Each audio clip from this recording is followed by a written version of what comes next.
Hey, what's going on, everyone, and welcome back. Holidays are through. You know, if you're like me, you probably picked up something from a family member that you want to install in your car, but maybe it has like a cigarette lighter connection versus a hardwired. So for Christmas, my wife picked me up this RedTiger front and rear 4K dash cam. And of course, it has the cigarette lighter. Most people don't like that, right? So you have wires hanging down off your front of the truck or front of your car. And so what we're going to do today, real easy DIY for you. Obviously for me, it's on my F250. I have a little bit of a head start. I'll walk you through that. But we're going to be installing the 4K front and rear dash cam. I think it's going to take about 30 to 35 minutes in total. That includes the pre-work that we did. I'll show you that in a minute. Maybe 5 minutes worth of work. Pre-identified the fuse we're going to use before so we can just get going. But let me show you, other than this, what you're going to need. And then I'm going to show you a few steps along the way. And a few things I would say don't do that I see maybe some people do when they do these installs, because they want to make sure everything's all tucked away and take headliners down. You don't really need to do that all the time. So try to save you some time there. So let me show you what you need, and then we'll get to installing. All right, guys, let me show you what you're going to need real quick to get this job done. First, you always need coffee, because we do no job without coffee.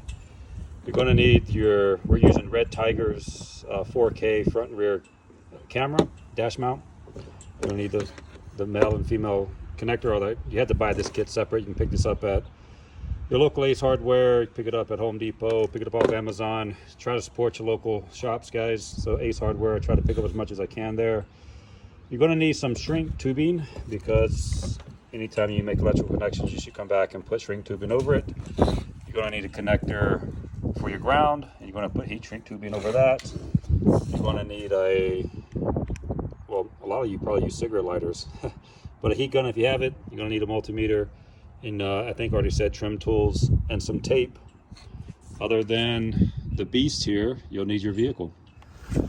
All right, so on the F250, the internal fuse box is down here below the driver's side kick panel. Just popped I already did this. I hope I don't have to show you how to take that off. It just pops out.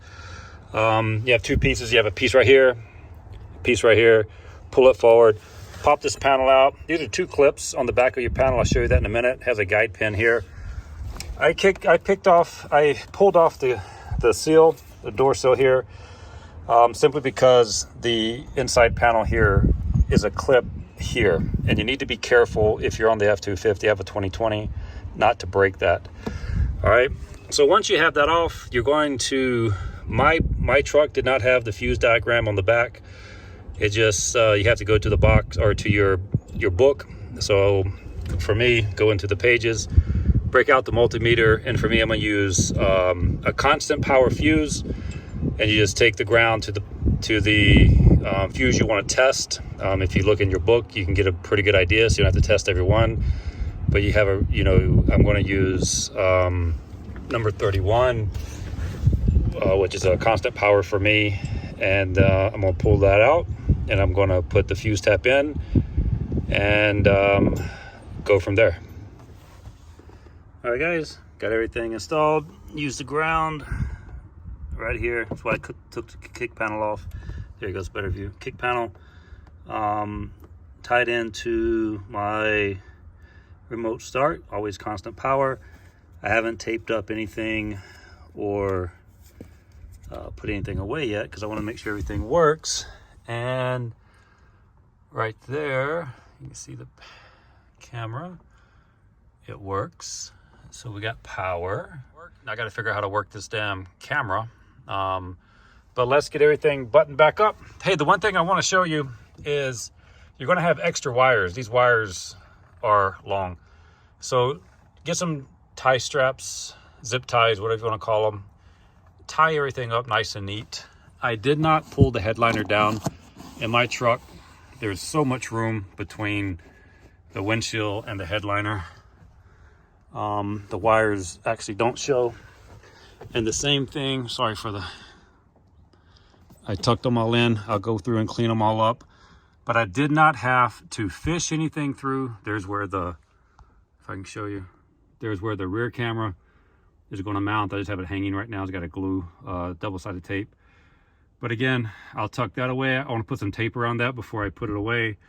But I didn't have to remove any headliners, right? And I didn't have to fish anything through. So don't make the job overly complex, you know, nothing shows, so it's nice and clean. So let's get everything buttoned back up and give you one more video. All right guys, got everything buttoned up down here, plugged into the power. I was actually able to take mine and tuck it away, zip tie it all together nice and tight down there, just under the wire looms, put everything back. As you can see, I just got to tighten up those wires there. Camera still works. Everything in the back is connected, no wire showing. Hey, don't be afraid to get in there with your trim tool and push those wires up into your headliner. It's a lot better than taking everything down. Fits nice. So, all right guys, hey, I hope you enjoyed this video. If you did, great DIY for the price of the money. I think it's going to be a great camera. All the reviews are fantastic on it. So easy install. And then of course you don't have to do any returns from birthdays and Christmas presents and, you know, anniversaries. Just go out there, pick up a few things, get to wrenching on your truck or your car, and make use of what you have. Until next time, you guys have a great one.